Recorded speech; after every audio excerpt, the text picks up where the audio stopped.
Hello, my name is Mrs. Lawson. I am the Language Arts Instructional Coach at Martin Luther King Jr. Middle School. I will be with you for the next few days as we talk about connotations.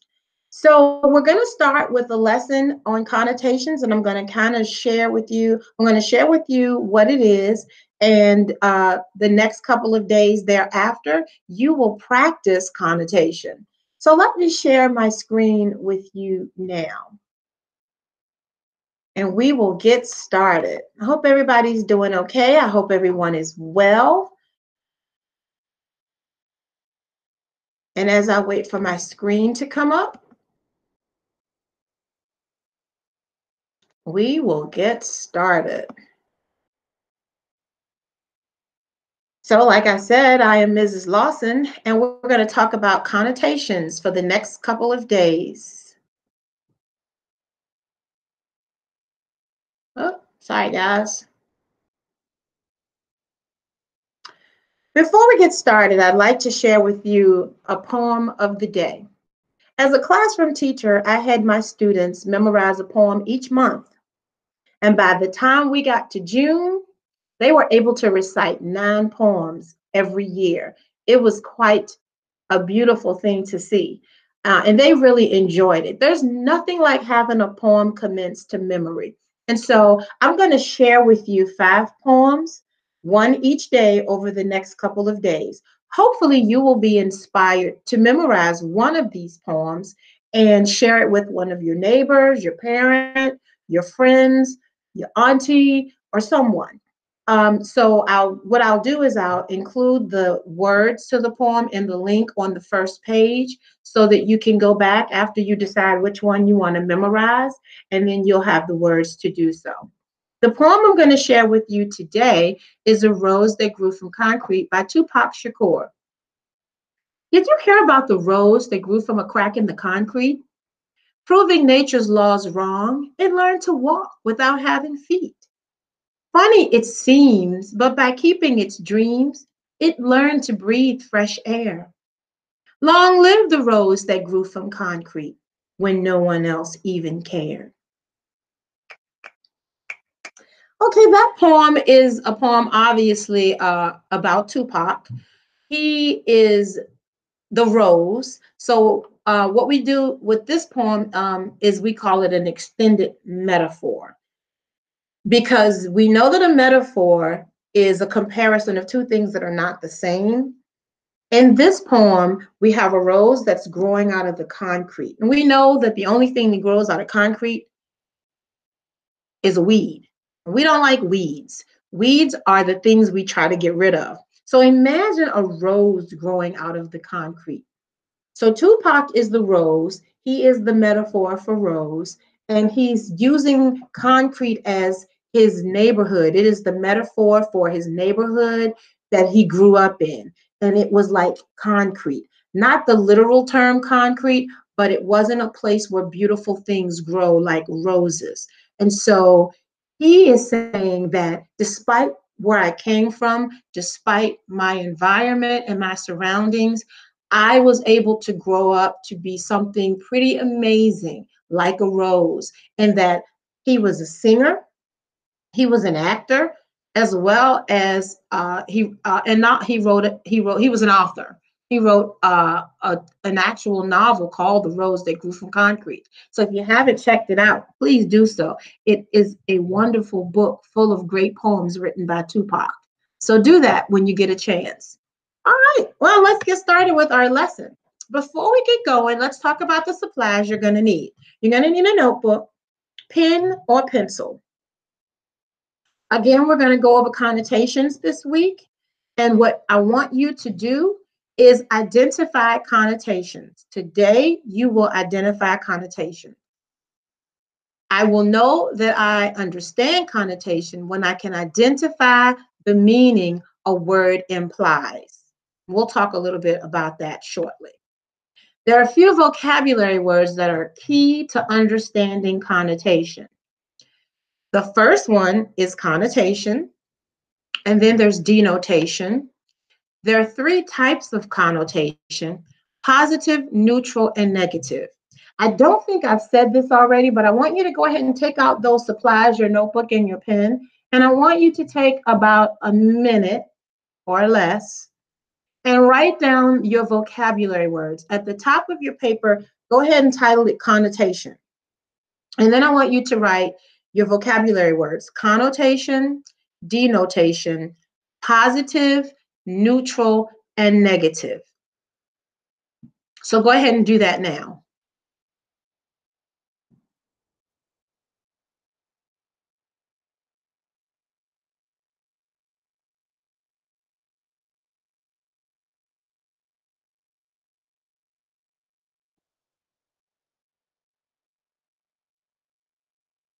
Okay, that should have been enough time for you to record those in your notebook. So let's move on, okay? Let's define these words. We'll start with connotation. Connotation is an idea or feeling that a word invokes. What is implied by a word? Denotation is the literal meaning of a word, what the dictionary says. So if you're looking at a word and you're trying to figure out the connotation of that word, it's going to make you feel a certain way. It's going to make you feel positively. It could be a neutral word that doesn't really evoke any emotion at all, or it'll make you feel negatively. So we're going to talk about the difference between those three things. Let's look at positive connotation. Notice you see that smiley face, because positive words that have a positive connotation make you feel happy. They make you feel good. So words, for example, slim, confident, inquisitive, said, star, leader. All of those words make you feel positive. If I said you were looking slim today, I hope you would feel good about that. If I say that you're a confident student, inquisitive, that you're a star or a leader, those are all words that make us feel proud and good and happy. Neutral words, words with a neutral connotation, they don't really evoke any emotion at all. Thin, self-assured, bargain, youthful, curious, exclaimed. They're neutral words. They don't make us feel really, really happy. They don't make us feel really sad. They're just right there in the middle of the road. I don't mind someone saying that I look thin. I don't mind anyone saying that I am self-assured. I don't mind someone saying they got a bargain, or if I made a purchase, if I said it was a bargain, that doesn't have a connotation that makes me overly excited or really, really sad. That's why it's neutral, okay? But then we get to that negative. Look at that sad face. Negative connotations make us feel sad. Who wants to be sad? So think about some of these words: skinny, conceited, cheap, childish, nosy, screamed, star. Those are words that are not going to make you feel so great. They have a negative connotation. Typically, when we hear those words, we don't feel good about those words. It doesn't matter if it pertains to us or someone else. Those words tend to evoke a negative or sad emotion. So let's look at a few of them. Skinny. I don't think most people want to be referred to as skinny, or conceited, or cheap. Childish, probably not. And definitely not nosy. I'd rather someone say it, which is a positive connotation, or exclaim it, which is a neutral connotation, but certainly not scream it. Screaming has definitely a negative connotation. Now, if you've been paying attention, and I know you are, you notice that star is on here twice. Star has both a negative and a positive connotation. If someone said they were going to move to Hollywood and become a star, that's a positive connotation, right? Because who wouldn't want to be a star? There are lots of positive things that come with stardom, like being rich and being famous. So, yes, I would think that's a positive connotation. However, if someone says, you're sort of shaped like a star, I don't think I'm supposed to feel good about that. I think that's a negative connotation. No one wants to be shaped like a star. Remember Patrick Star from SpongeBob? Yeah, I don't think I'd want to be shaped like Patrick. So let's do some more practicing. Here we have a few sentences with bold words that have a connotation. We're going to go over those words and we're going to go over the sentences and then look at those words to determine if they have a positive, a neutral, or a negative connotation. So here we go. You guys ready? Okay. Number one, Joy was certain that she would be the star of the show. Look at the word star. We've already gone over this word, so most of you are probably saying it's positive, and you are correct. Let's look at number two. Explaining his childish behavior was difficult for Malik to do. Childish. Childish behavior. I don't think that's a positive connotation. I think that Malik was probably doing something he shouldn't have been doing, hence that's a negative connotation. Childish behavior, it's not a positive connotation. So we'll go with negative, okay? You agree? Awesome. Let's look at number three. The curious toddler Riley was pulling all of the pots out of the cabinet. Curious as opposed to nosy? I think so. I think curious would probably be neutral.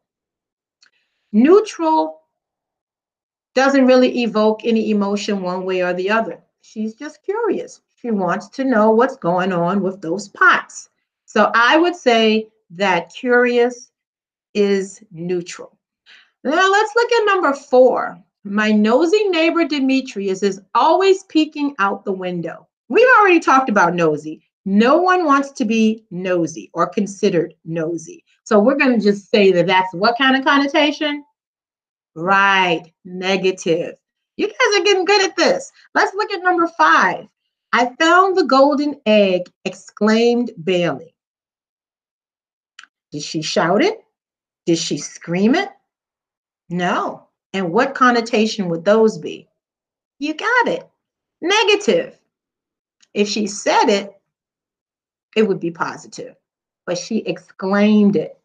It doesn't evoke any emotion one way or the other. It's neutral. Good job.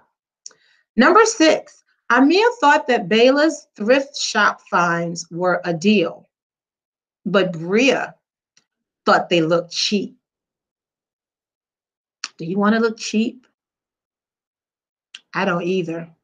I think that's a negative connotation. Good job. Moving on to number seven. After eating all of the pizza, Jaden felt really greedy. Now, when was the last time someone called you greedy and you felt good about it? Probably never. So we're going to say that that's what connotation? Say it again. Absolutely. It is negative. Now the last one. Brandon's slim build made him a perfect candidate for track and field. Well, let's think about slim, his slim build. If I told Brandon he had a slim build and he was perfect for something, 9 times out of 10, it's what? What do you think? Negative or positive? Right, positive. So Brandon's slim build, slim here in this sentence is a positive connotation. Very good, guys. 1 through 8, rock stars. So now we're going to practice a little more. I'm going to give you a second to go find a clean space in your notebook. And this time you're going to do some writing. Now, we've gone over some words. We've talked about positive. We've talked about neutral, and we've talked about negative. Remember the emojis that go along with those. If it's positive, you should what? Smile. If it's neutral, no emotion one way or the other. And if it is negative, yes, it's sad. All right. So let's look at this story entitled Queen Melinda. Guess who wrote this story? This girl right here. So let's go over Queen Melinda. As we're going over this short story, I want you to write down a few words that you hear that have a positive connotation, neutral, or negative. And we'll check your answers at the end. Positive, neutral, or negative. Now, remember what connotation means. Words that invoke an emotion. You're going to feel some kind of way when you hear these words, okay? So it's going to be positive, good, neutral, or negative. Excellent. Ready to begin? Let's go. As I'm reading, you jot down words that fall into any one of those three categories. Once upon a time, there was a beautiful queen. Her name was Melinda. Queen Melinda was one of the most inquisitive people in all the land. While many thought she was nosy, Queen Melinda really just wanted to help people. One day, while taking her morning stroll through the garden, Queen Melinda stumbled upon a magnificent magical rock. It was by far the most beautiful rock she'd ever seen. Queen Melinda picked up the rock and gingerly placed it in her pocket. Upon her arrival to the castle, she noticed a little boy sitting on the grass crying. Being the inquisitive person that she was, Queen Melinda asked the boy to tell her why he was so upset. He reluctantly shared with her that he was lost. Being the kind, helpful queen she was, she pulled out her magnificent magical rock and told the boy to hold it and make a wish. However, to her surprise, when the boy saw the rock, he yelled, "This isn't magnificent, majestic, or magical. It's just a stupid, lousy rock." Queen Melinda gasped and scolded the childish boy for his lack of imagination. She patiently explained to him that sometimes you have to believe that small, insignificant things can bring about unbelievable changes, and that believing in miracles can give hope to the hopeless. The boy sat there for a while, and then he realized that he really had nothing to lose. So he took the rock and made a wish. Suddenly, the wind started to blow and dust was everywhere. He could no longer see Queen Melinda. In her place stood another queen, his mom. He was home in bed. He smiled at his mom as he realized it was all a dream. Okay, so we listened to the story, and now I want you to think about some of the words that were either positive, negative, or neutral. We're talking about connotations. So they had to bring about some emotion, which would make them, if it was positive, some positive emotions, or negative, which made you feel sad faced, or neutral. It didn't matter one way or the other. It was just a word. So let's take a look at what you have. I'm going to give you a minute to think about more words. You may have skipped a few or ran out of time. So I'll give you a second to write some more down before I pull up the answers.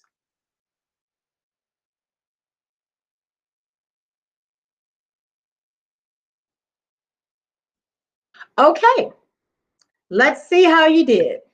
How did you do? Let's review. So you should have heard some words, some new, some old. Let's look at some of the words I wrote. There was nosy, stupid, lousy, insignificant, magnificent, helpful, and scolded. Did you hear any of those words? Good, good. So let's talk about the connotation that is associated with those words, especially based on the way it was used in the story. So nosy, of course it was negative because no one wants to be considered nosy. Stupid, always negative. Lousy, also negative. Insignificant, also negative. How about magnificent? What do you think? Yeah, positive for sure. Helpful? Yeah, also positive. And scolded, negative. Very good, guys. You're on a roll. So at this point, I would love to know how you're feeling. Thumbs up if you're feeling great. Thumbs down, not so much. Thumbs in the middle. You're ready for tomorrow's lesson to sharpen your skills. Okay, so let's review really quickly what we've learned today. What is connotation? Great. Connotation is the implied meaning of a word. The implied meaning of a word. What are the three types of connotation? Good. You have positive, neutral, and negative. Hopefully, you're feeling pretty solid about this lesson. Hopefully, you are able to define connotation because that was our goal for today. Hopefully, you're able to tell me what denotation is. When you look in the dictionary and you get that definition, that's denotation. And you know that there are three types of connotation. There's positive. What's the emoji associated with positive? Right, the smiley face. There's neutral, no emotion at all. And then there's negative. That's really not bringing us any joy. It's not making us feel good or empowered. Good, excellent. So let's think of some examples you probably heard today. Can you think of some? If so, just yell them out. I'm listening. Okay, good. I heard someone say stupid, nosy, thin, slim, skinny, magnificent, curious, helpful, lousy, and they all have different connotations. Some were positive, some were negative, some were neutral. You guys did an amazing job today. We're going to have an amazing time for the next few days. I'm looking forward to seeing you all tomorrow because tomorrow we're going to have another activity that's going to help us sharpen our skills in regards to connotation. So I will see you tomorrow. Thanks. I'm going to stop the video.